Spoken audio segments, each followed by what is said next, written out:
I purchased a priest from Napoleon's Wars. Mm-hmm. It's a 75mm figure. You hear that?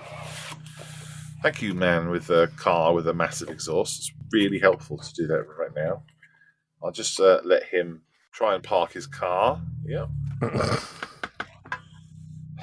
trouble is, it's a tight car park, and I imagine he's probably got, a huge exhaust to try and park. He just recently bought it too, so he's not going to get rid of it soon. Right, he's gone now. Bye. Anyway, he's not the enemy of the show, the man with the exhaust.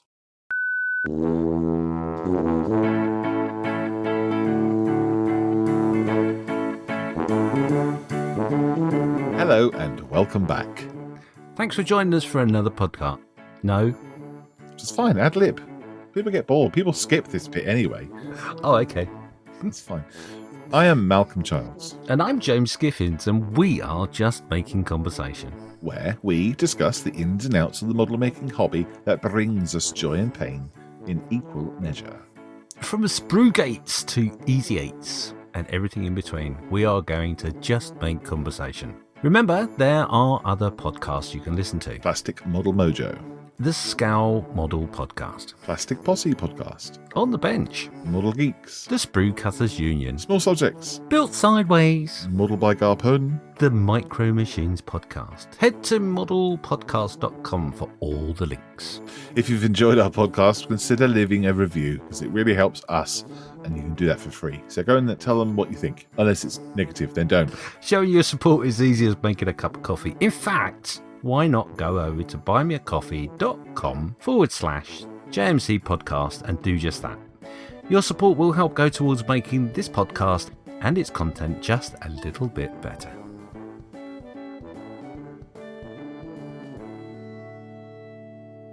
You notice I've dropped the Ninja Slash. I did, I see it.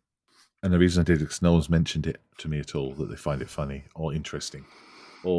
So I just dropped it. So if you're one of those big fan of the Ninja Slash but haven't mentioned it, mention it because it's going to go.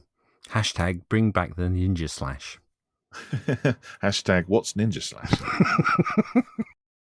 In this episode, we'll be just making conversation about Scale Model World and Malcolm's adventures at this enormous show in Telford, UK.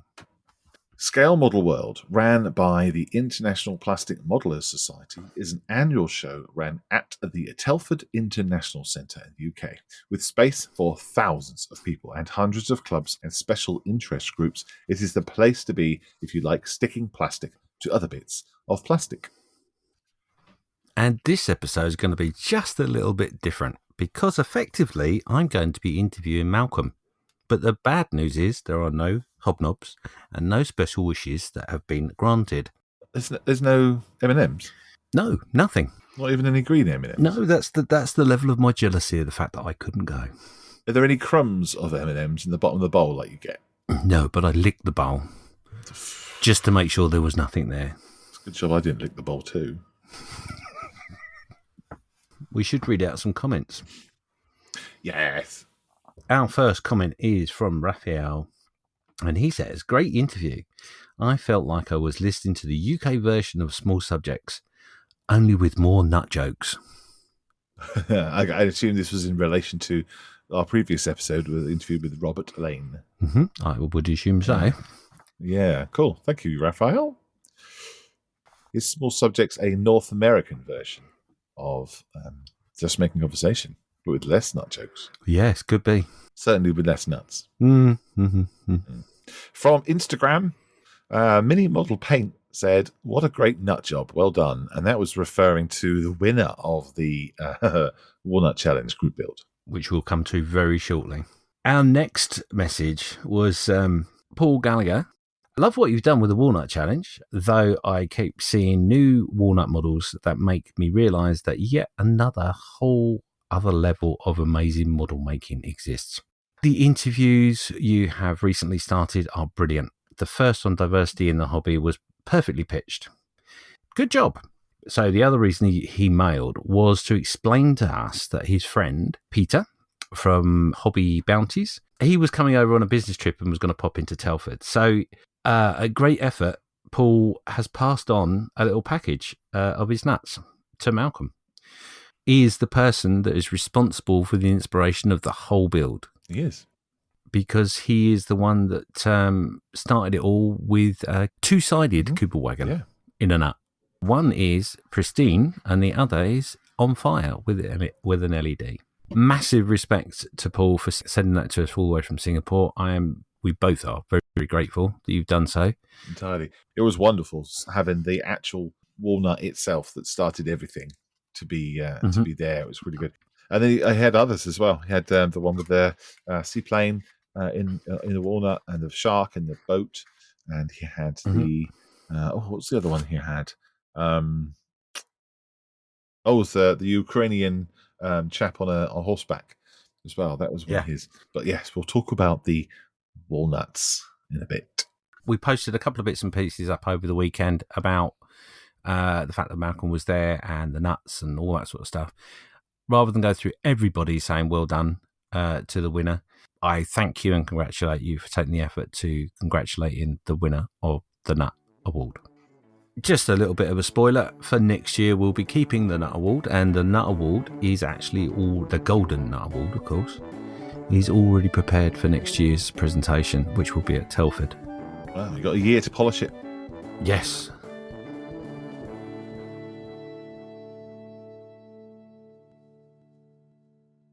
So clearly on this episode, we're not going to be doing a Mooseroo update because Malcolm's been too busy and not opened the box yet. We can do a Mooseroo update. Go on, do your Mooseroo update then. Mooseroo cup, blah, blah, blah, blah, blah, blah. I haven't touched it. Wow, I'm glad we updated you. That's great. However, there is an update of something else. Ooh. I was invited by Callum from Micro Machines podcast to get involved with the group build for the Battle of Bulge. I said I would, and I went out, as you probably remember from the last episode, and bought the prize. I had got the wrong kit and had to get a different kit. So I'm actually building the Tamiya US M8 light armoured car, the Greyhound. Oh, cool. And I have actually started it. It's out of the box, and it's almost halfway built. Oh, are you sharing pictures on the Facebook page?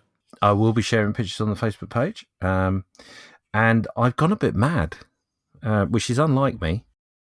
Right. Okay. What have you done? So I've done a bit of detailing that isn't in the kit. So what I've actually done is I have put in all the weld seams. I put some rivet detail in. I have put some wiring in. I have added brackets for weapons, etc., that aren't in the driver's area. But I've also scratch built the little bay of where the shells sit.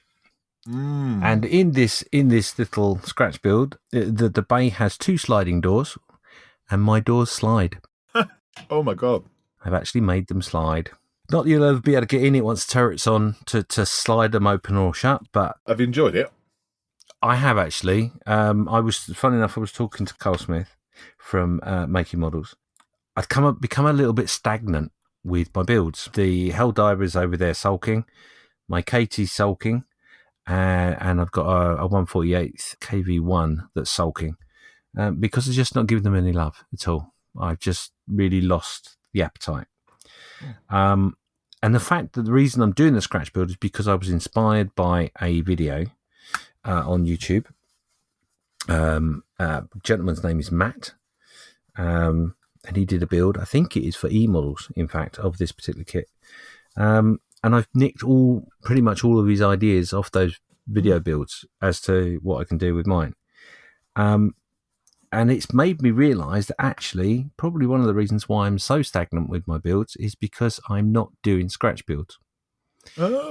I'm not. Whereas I do normally, my passion is dioramas, not to bore anybody, but that involves an awful lot of scratch building, and I think that's potentially why I'm struggling the way I am. So it's been a bit of an eye-opener, in fact. The Helldiver is full of extra bits and pieces. I guess there's a difference between aftermarket and scratch building, isn't there? Well, there is, yeah. I mean, basically everything that's in there, apart from a bit of wiring, is not me manufacturing something that to fit the goal, if you like. So, I've got to scratch build a few panels and bits and pieces. But yeah, I do like my dioramas, and it has inspired me a little bit to look at the diorama side of things. It's inspired me to do a little bit with the Katie because I was struggling with the rear end of the Katie and the way I closed it up. The fact that I was stupid and used super glue and ended up leaving fingerprints and all that sort of stuff. So yeah, so it's been quite an interesting build, and I, to be honest, have done that amount of model making in, I probably guess, 3 or 4 sessions. Yeah, so it's had a good impact on me. So yeah, so I will post those pictures up in the said correct places that I need to, and also I'll share it onto Just Making Conversation as well. Well done. I'm glad you got your mojo back. It's nice to hear. Yes. Malcolm. Hi. You're in the hot seat. Hi, how are you doing? Oh, all right, thanks. I am back from Scale Model World. My feet have recovered, so I'm ready to go, ready to talk about it. Obviously, I wasn't there, and I want to know all the gossip, all the ins and outs of the show, who was there, what they did, what they didn't do, what was best kit. So, you were there for the full weekend, obviously. I would like to know, first off, where is my cake? Right. I assume that I was supposed to bring you back cake. Well, I had a message from Gary saying that he was bringing cake. Maybe you didn't get the message that it was exclusively for people that actually went to the show. Oh, I see. Like that, is it? I don't think that cake will stretch to everybody who didn't go to Scale Model World, because that would be quite a few millions and millions of people. Actually, yes. So Gary, one of the beneficiary Models for Heroes, his wife said that she was going to make some honey cake, and she did, and it disappeared in about 12 minutes. And then the next day, he brought in flapjacks, and they disappeared. It was nice to have munchies behind the stand.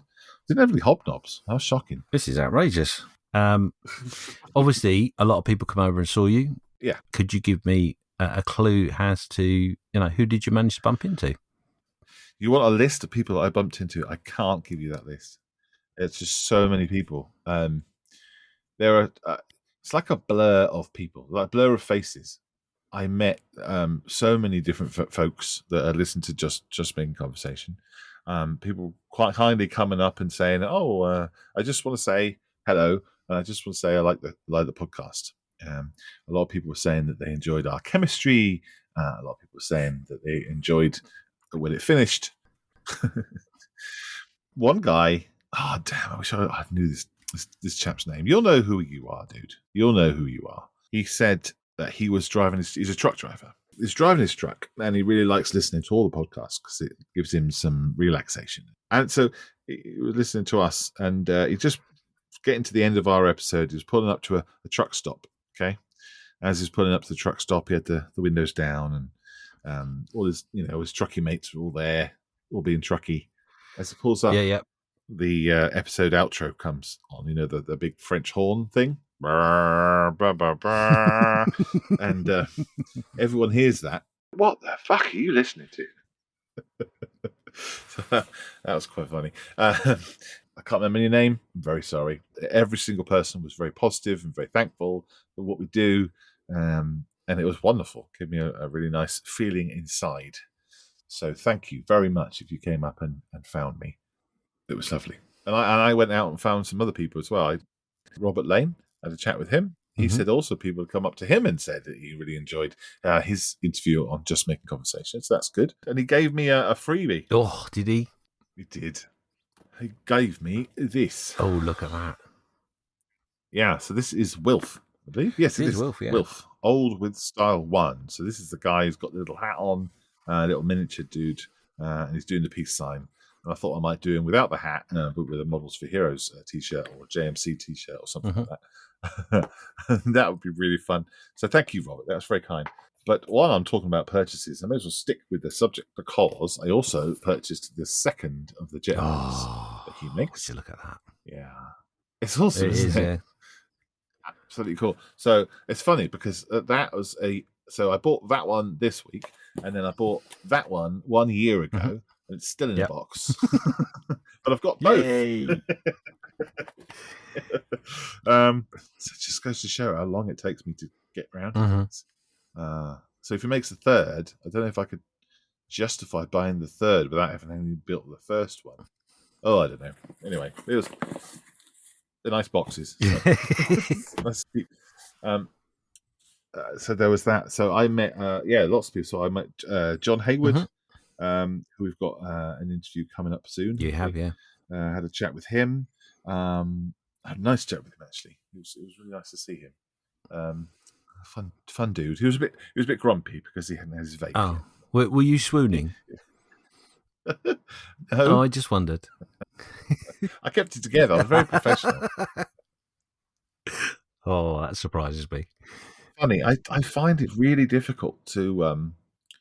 This is completely nothing to do with what you asked, but I find it really hard to be professional in this hobby. What with the podcast and what I do with models for heroes and things, because I get so excited about them plastic models, and I'm so excited. I feel like a little 12-year-old boy, and I've got to stifle that and be professional. But that 12-year-old boy is so loud, and he wants to jump up and get very, very excited about things, and tell everyone all the things.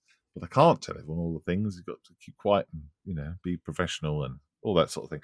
So when I did meet John, I kept it in. Well done. Because I wouldn't be able to control my 12-year-old boy. Because I am really 12 anyway. Aren't we all 12-year-olds in some sense? Yeah, absolutely. We're all kids growing up too fast, is what I say. But yeah, I bumped into some of the Plastic Posse guys as well. They were making their rounds. So I met John Banana. Doesn't look anything like a banana. Met him. That was lovely, actually. He had only positive things to say. Respectful, really happy, really joyful. Joyful is one of the words I would put with. Everyone was full of joy for the hobby. Everyone's full of. I can't remember who it was I was talking to, but they said that getting back to Telford without any COVID issues at all, it was just like an ejaculation of modelling. Yes, very much so.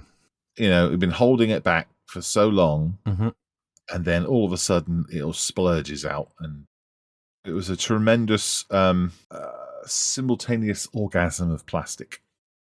They could use that motto for the 2023 if they wanted to. I've had a lot of conversations with people that went, and the same sort of things being said. Is a sigh of relief for not having any restrictions or anything, and back to normal, so to speak. So yeah, I totally get that.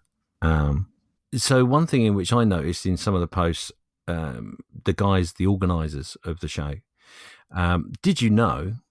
In fact, I'm going to ask it as a question. Do you happen to know how many 40-foot trailers would be required to remove all the tables from the exhibition hall? Oh gosh, I don't. I know they did it slightly differently this time, didn't they? But it will surprise you. It was 2. Oh wow! Well, that's a lot of tables. Yeah, it shows you the amount of effort that was put in, and the amount of space that's taken up for those tables. So I'm really grateful that they posted that, because I didn't realise that. I would have, like you, thought, oh, well, it's just one lorry in it, probably, or a back room full of tables. Just a van in it. Yeah. Bob turning up with his little... On the Models for Heroes stand, we had 1, 2, 3, 4 tables. So that would have taken a little bit of a van up. But yeah, I think you're right. That is astounding, actually, the amount of space it takes and time to organise these things. Yeah, hats off to them. So a big well done for everyone that got involved with the organisation and putting it all together. We wouldn't be able to have the orgasms that we had over the weekend without the effort that you put in. So thank you very much. Big shout out to you guys. And sorry for the mess we made. I hope you had enough mops and buckets. So with that said, actually, I want to get straight to the nuts. I want to know more about the nuts. Yes. Okay. So Malcolm, how many nuts? Now that I'm being really unfair on you, I know, because I know you didn't write down exactly how many there were, but were the nuts well sprinkled around? They were liberally sprinkled. Yes. There was one not in the actual competition. Yeah, it's called 2 Boats in a Nutshell. Now I don't know. I hardly got round once, let alone going back to find out how everyone did. So I don't know how it did, whether it got commended or gold or silver or bronze. Don't know. I do. He got silver. Oh, silver for oh, did he really? Oh my God. Yeah, he did. Oh, yeah. Good for him. Oh, that's fantastic. And that was Neil Gilbourne. who entered that into the competition. So well done you for being brave enough to put it in there, and well done for the judges for taking taking the spirit of the build into your judging, because I was surprised, Yeah. but yeah, brilliant, and it was well executed, of course, but. Brilliant. Why wouldn't they? Why wouldn't they Well, take it's a it? little bit out Because it there, was isn't in the it? You walnut. know, I wasn't sure how. You know, when we approached them and said, could we invite the special interest groups and clubs to get their nuts out, they were really excited by the invitation or the ask. So that was a little surprising for me. I don't know why, but it was. And the fact that one won a silver, mind blowing, just absolutely mind Yeah. blowing. Maybe they should be a specific. Oh no. No, I just A thought. specific category. Yeah, class 131 walnuts. Everything must be inside the walnut. Nuts. Oh, that would be great. That would be brilliant. Oh dear. As you sort of tiptoed around it, I'll bring it up. So apparently, Malcolm tells me that some of our listeners have asked the question as to whether there might be a special interest group. I don't have the time to run it. So if anyone out there would like to start up a special interest group just for walnut builds, straight off the top of my head, I can think 3 people who probably leap at that. Yeah. Then be my guest, and I'll certainly support you. I don't have the time, unfortunately, to run a special interest group. I don't have the time to smell my own farts at the moment, so let alone doing something else. I just don't have the time, unfortunately. But I would be all for it. I'd be first in the queue to see Yes, and join as in, will I. but I can't organise it. So Indeed. anyone out there, I'll put it out. If anyone wants to start a special interest group for walnuts, there will be people interested. So yeah, there were nuts on the table. There was on the Army and Aviation SIG. There was Harriet's nuts.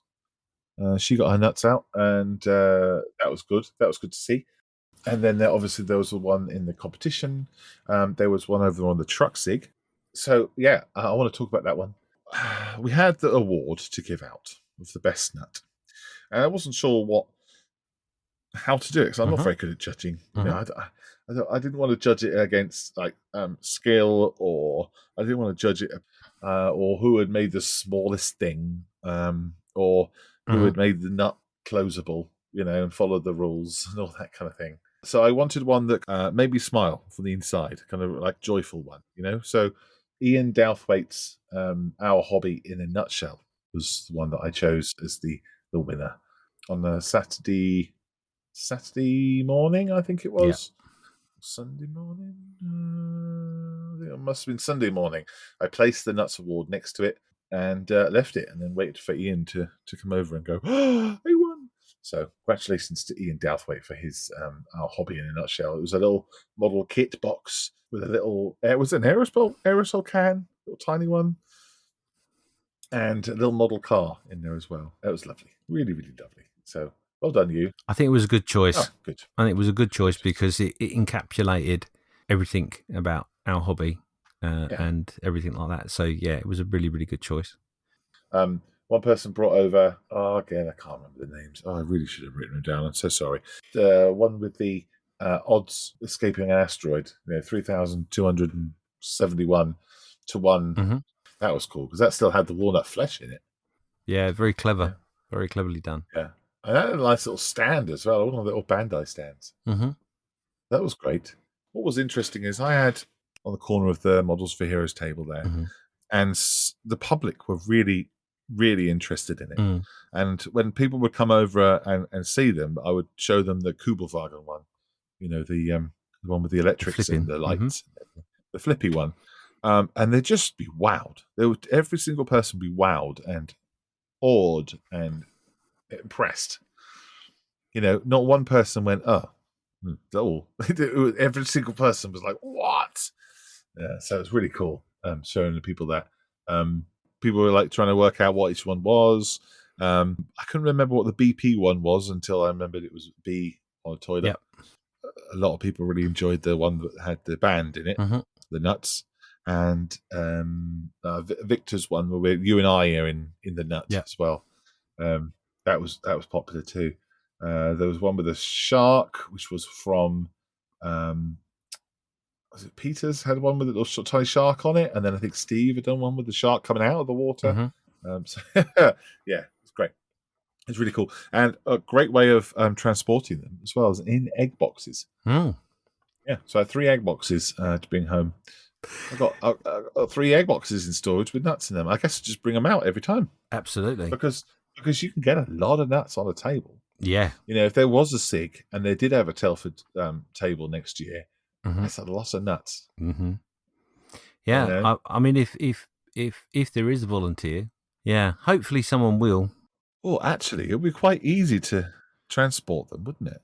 So the nuts was fantastic. It was wonderful. I'm so pleased that we did it. And so thank you very much for every single person who showed us their nuts and got their nuts out and let us inspect their nuts as well. So as you were wandering around Telford, was there any other buys that you may have picked up? Not at all. No, you were good. Well done, you. Okay, now my wife has stopped listening. I can tell you exactly what. No, I did. So I had a dinner on Saturday night with 2 very interesting chaps from RP Models who are from Portugal. One chap is chemical engineer. One chap is is a military doctor by trade, but he dabbles in the art of 3D digital sculpting. And together they have made RP models. And having dinner with them, they were giving it large about their products. They were talking how much detail they can get in there and how amazing it is and how they can produce this and that and the other. And I was like, yeah, proof of the pudding is in the looking. No one says that. You know what I mean? You'll see it with your own eyes. Seeing is believing. That's what I was looking for. Sunday morning, first thing, I made a beeline for their stand because they had some of their things on display.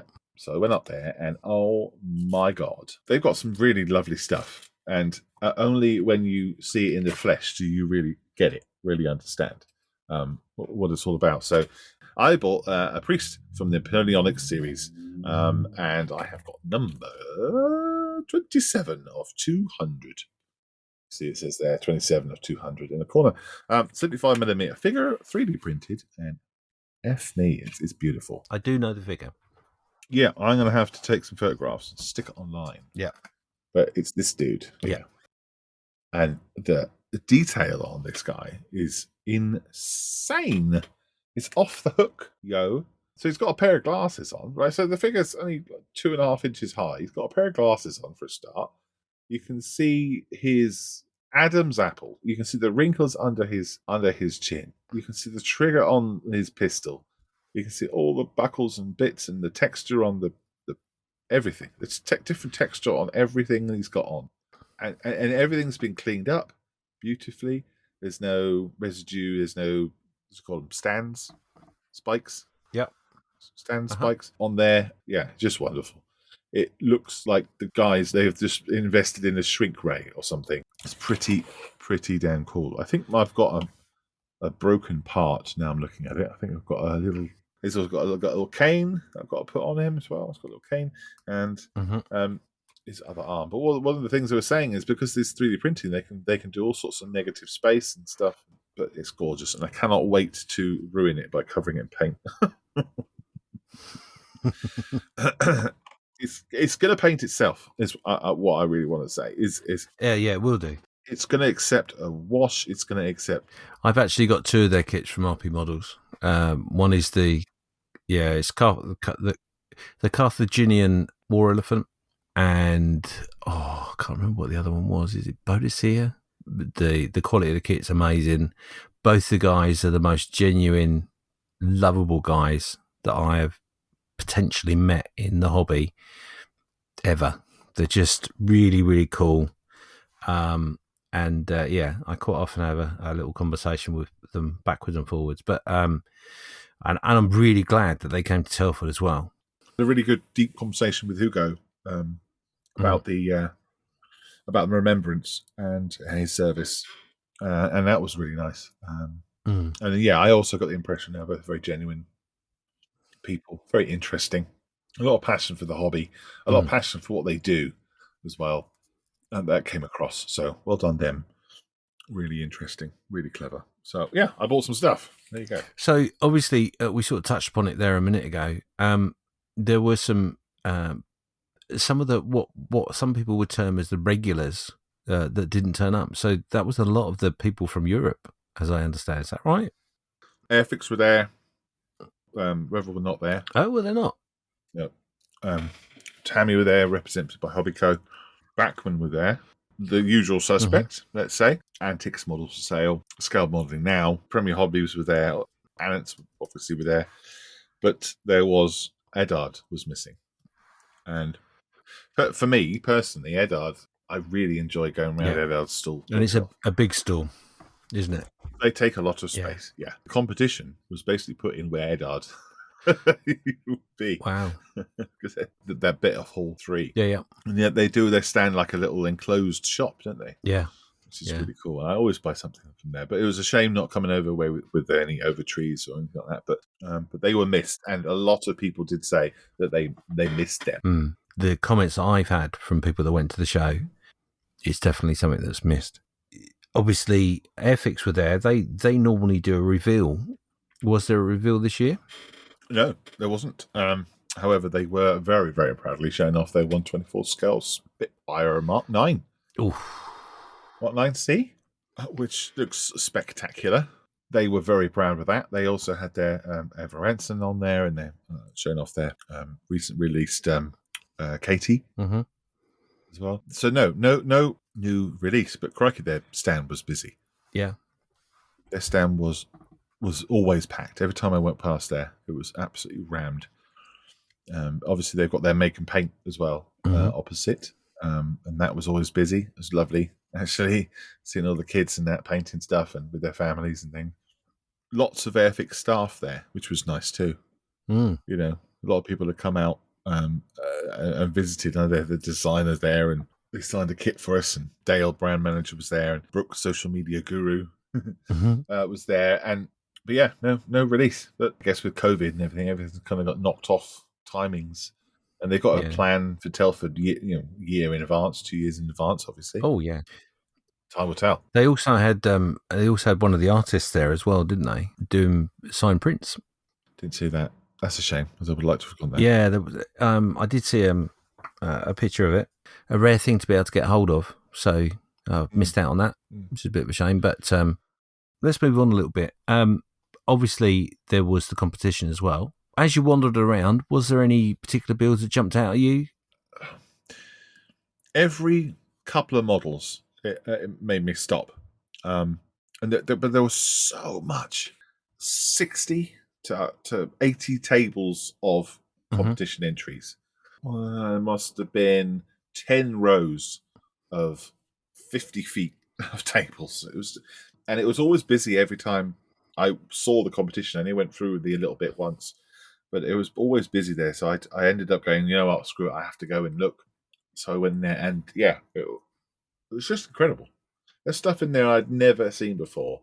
There's things in there I didn't even know you could get a model of that thing. I was just enjoying myself looking through, and I didn't take a few photographs.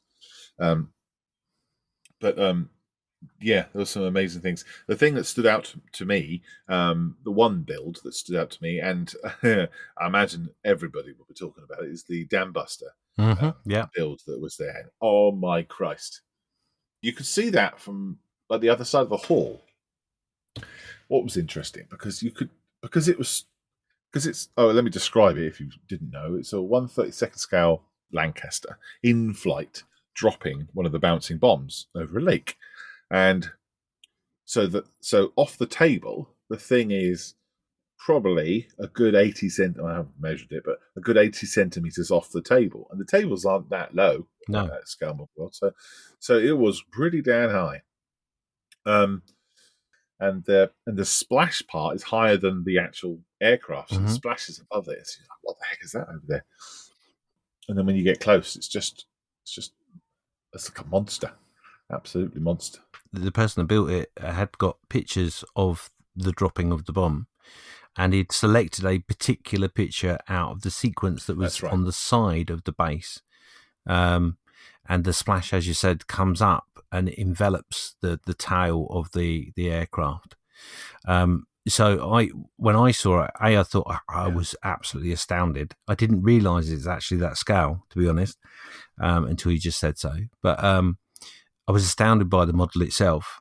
Well, I think it was 30-second scale. Yeah, it wouldn't surprise me. It wouldn't. It was a really clever choice of action. Having to support that aircraft in flight is difficult in itself, but having the ability to manipulate the stand within the splash is just insanely clever. Yeah, so not only is it as a lovely model and it's a demonstration of model making, it's also engineering feat. Because, like you say, getting that aircraft to not be standing on a pole that's underneath it, it's standing on a pole behind it, you're going to need a lot of counterbalance, trust, and engineering skills, and it's going to work. But the splash was done brilliantly. The way that the water was kind of bending up the side of the splash, and kind of was petering out at the ends. There was just tiny details like the splash coming off the barrel as it was spinning. You know, if you get something spinning and you touch it into the water, you get this sort of line around it in the center where it's all kind of collected and spin. That was on there. It looked like it was spinning, you know, and it did the job. The water was great.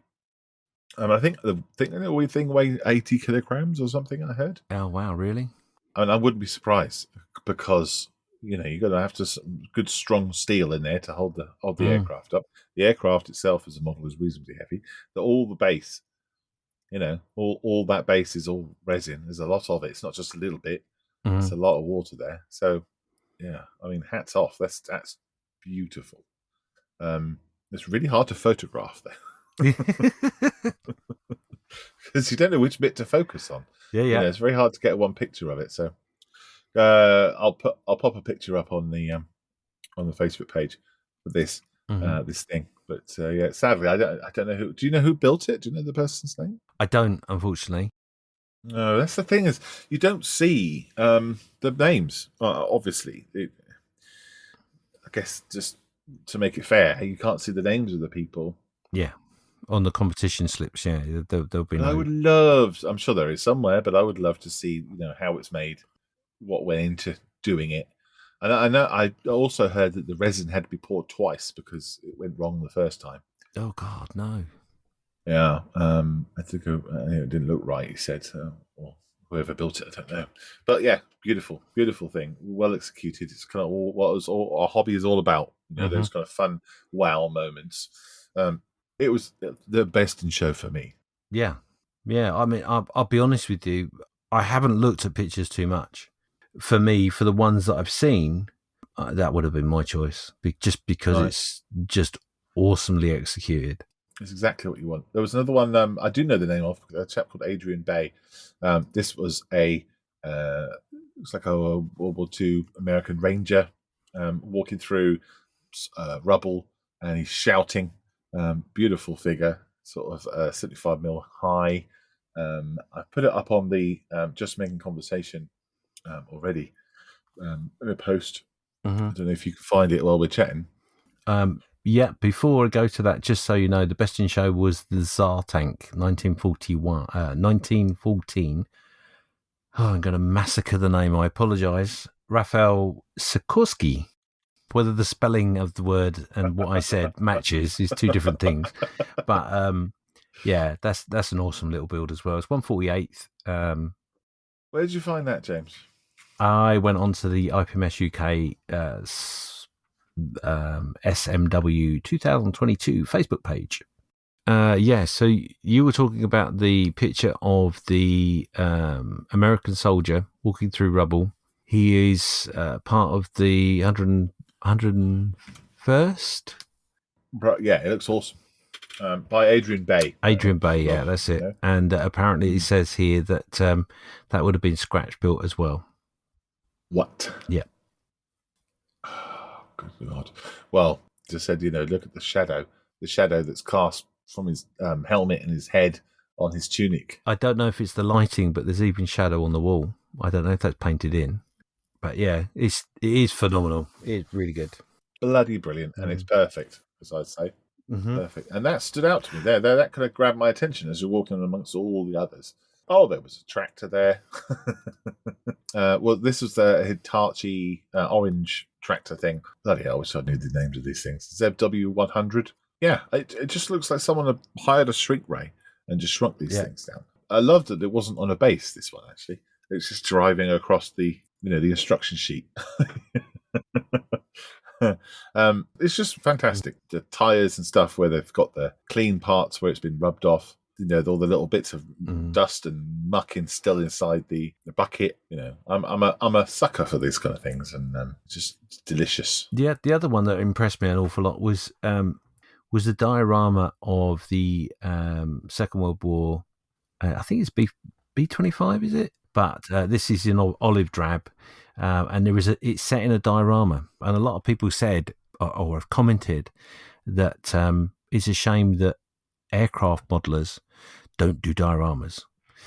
But I've seen a few. I've got to be honest, but they're rare. But it's really nice to see an aircraft in context. Really, really nice. They're building the wall? Building the wall. I think it's rocks. They're building the wall. Yeah. Around the weapons underneath the aircraft. But yeah, that was breathtaking. That really was. The contrast on...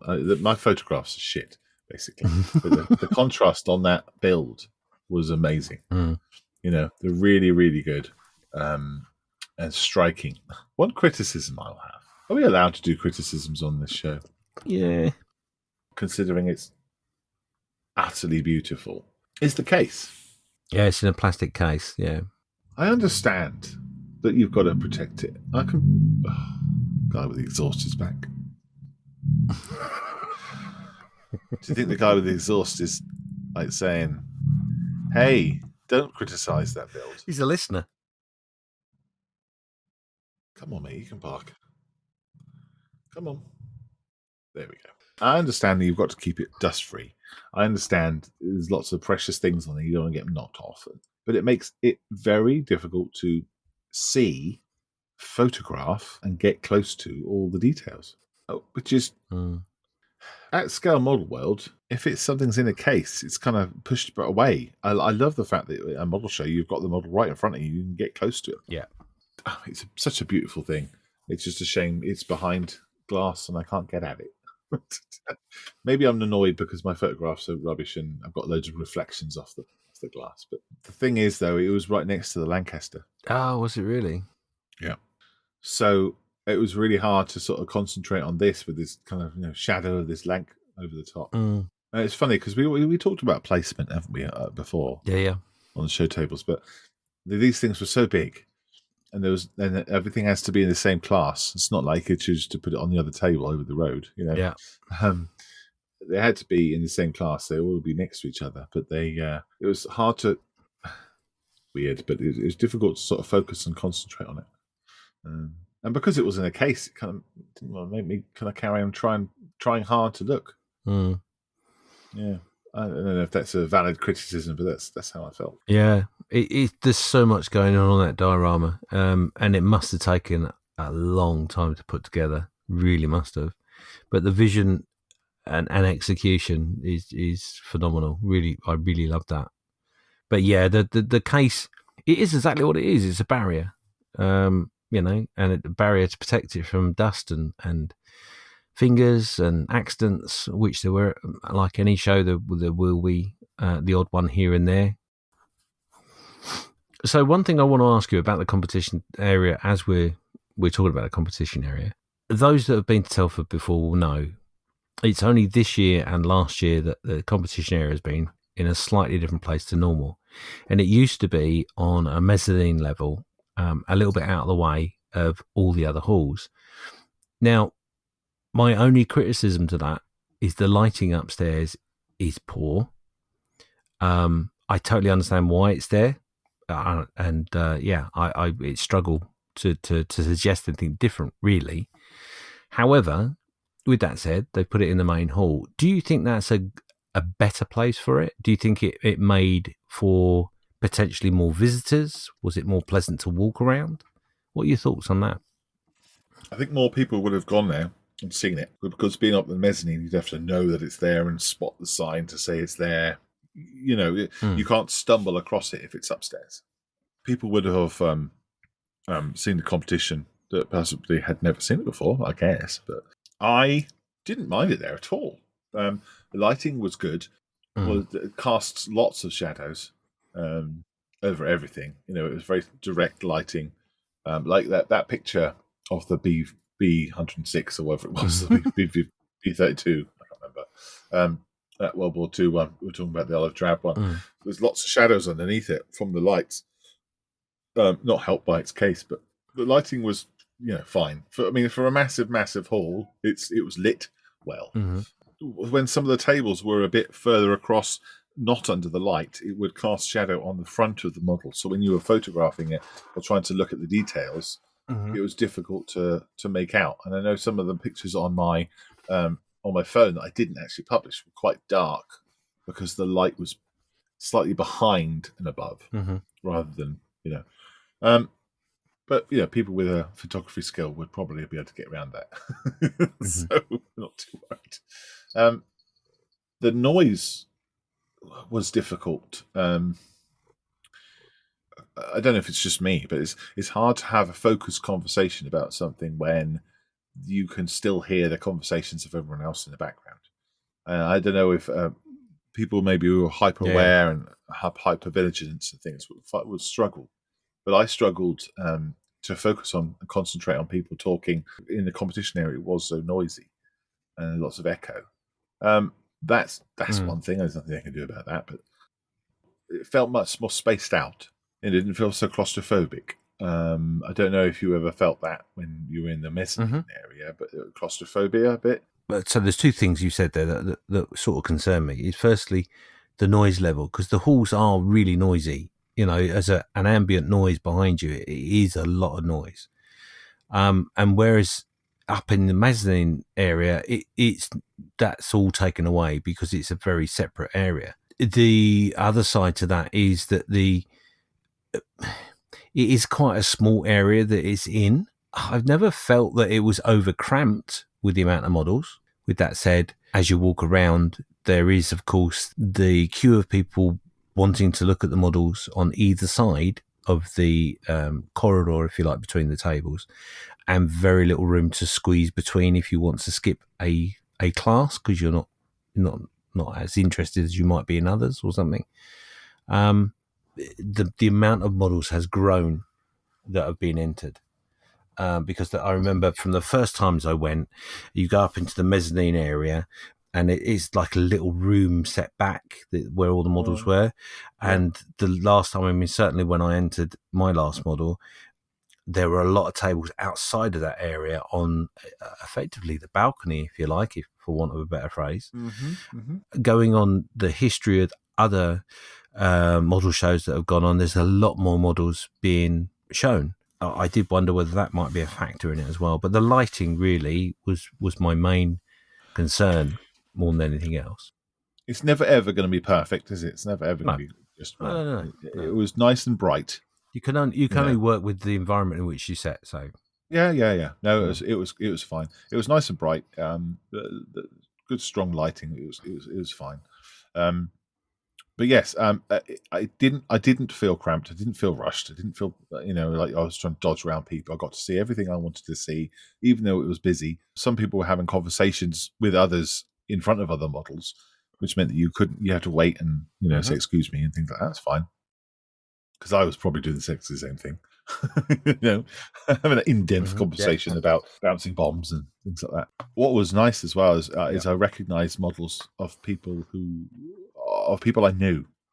Increasingly Yeah. happens all the time now. I guess as I get more into the hobby and meet more people, but lots of things I recognised or knew people were going to be in the competition that I recognised were there, and it gave me an enormous sense of pride to see my friends and their stuff in there. It was really cool. everyone completely deserved to be in the competition. That's what I really like, is you can put anything in the competition at all. It's not judged first. There's no prejudging. Saying you can't put that in there, you can't put that in there. It's, anything can go in. So it's lovely to see that.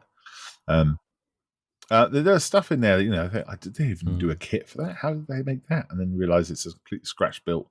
Yeah, it was lovely. Really, really good. Real celebration. And it made me want to come directly home and tell everyone about plastic scale modeling and what an awesome hobby it is, and start making stuff, which is kind of the whole point, I think, isn't it? The IPMS show. Yeah, absolutely. It is the pinnacle of the year for most modelers in the UK.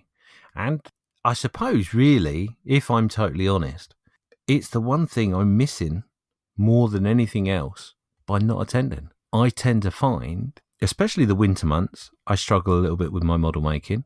But I tend to find when I come back from a show, I'm always buzzing and I'm always, I could do this, I could do that, or I might have picked up a particular kit or whatever. And yeah, that's a really weird feeling, because I think it's the first time that I've not gone to Telford for something like 7 years.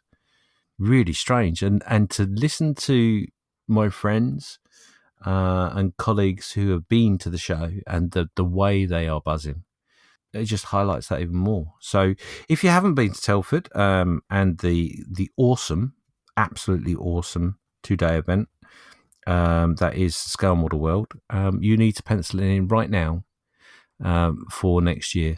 And next year will be bigger and bolder in so many ways for so many people, and really, really looking forward to it. I have actually already, a week ago, in fact, started my plans for next year. Cool. Well done. Have you put in some money in a jar ready for your purchases and hotel costs? Yeah, I'm not somebody who plans these sort of things very well, hence why I wasn't there this year. But I'm going to learn. Are you going to have a word with your work as well and make sure that they give you time off? The time is already booked. Oh my God. So all that I need to do now is find a widow with a dodgy heart, and we're there. It's all sorted.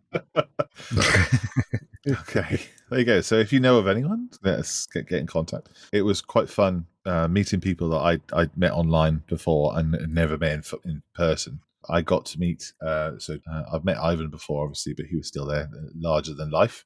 Yeah. He really is a force. There was Jackson as well. There was John Hayward, like I've mentioned. The chap from IPMS Lincoln, is it Neil Pepper? Yes. He came over and said hello, and he talked about when I talked about him in the last episode, and then I talked about him then, and then I'll talk about him now talking about the episode, which is kind of meta, but it was funny. But also Chris Meddings, I met him too. Yeah. He kind of had a cheeky seat next to us and a nice chat. That was interesting, actually. I'm talking about his book and his work he's doing. Did you see his Dragon Rapide? Yes, I did. Yes. Yeah. He said he'd been working on that night and day the last week, kind of cleaning it up as best he could. That was wonderful. Yeah, it looked amazing. Yeah, it was nice chatting to him, actually. I'm so sorry if there's anyone else that I've completely forgotten. I imagine as soon as we stop recording, James, I'll go, oh, God, I can mention that person. Yeah. And, they pulled their heart out. And if I've forgotten, I apologise. Not out of malice. It's out of just sheer stupidity, not being able to remember everyone's names. But yeah, I had a great time. All in all, in summary, I had a fantastic time. I would go again tomorrow in a heartbeat. Things that I would do differently. I would definitely stay the Thursday again. So I stayed the Thursday night and I also stayed the Sunday night. So that was 4 full days away. It made it much easier. I mean, it didn't really work for me, to be honest, because I felt quite ill on Friday because I didn't sleep very well in the hotel. So the hotel bed was tiny and short, and my feet were hanging off the end. I didn't sleep well. Because I had so much to do, I think, running around my head and didn't sleep well. So I had kind of a migraine on which meant I wasn't in a particularly great mood trying to set up a stand. I think the only thing I would do differently is drag you along, kicking and screaming. I did miss you there. Oh. And I've been less busy. Purely selfishly. It worried me a great deal that I was effectively dropping you. Not only the fact that obviously we'd arranged dates and, I knew you'd go off with someone else. But the the fact I couldn't be there to help carry the burden and support you was traumatic. I'm not going to lie, it was traumatic. But I sound like a bit of a drama queen. I really don't mean to be. It just meant that we didn't do any recording when we were there. That was all. It's a shame because we had lots of plans, and I'm sorry that I've let the side down. Life is like that sometimes.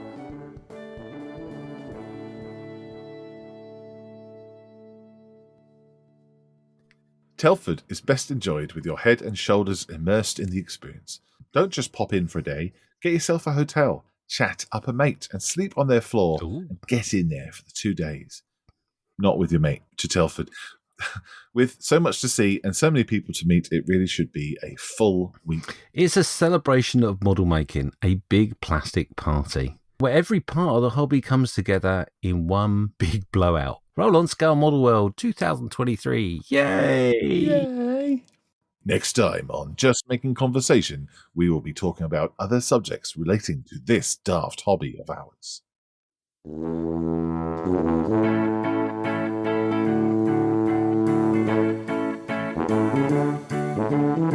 You have been listening to Just Making Conversation with James Giffins.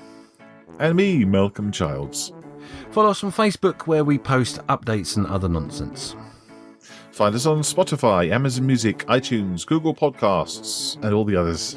Let us know what you're just making and what your thoughts are on the conversation in this episode.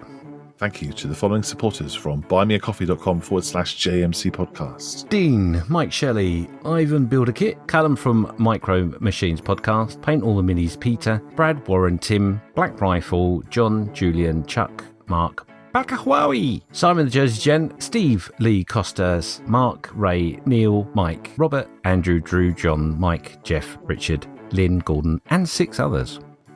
If you do show your support, leave your name so we can paint the roll of honour on the tail of the next episode. Bye. Goodbye.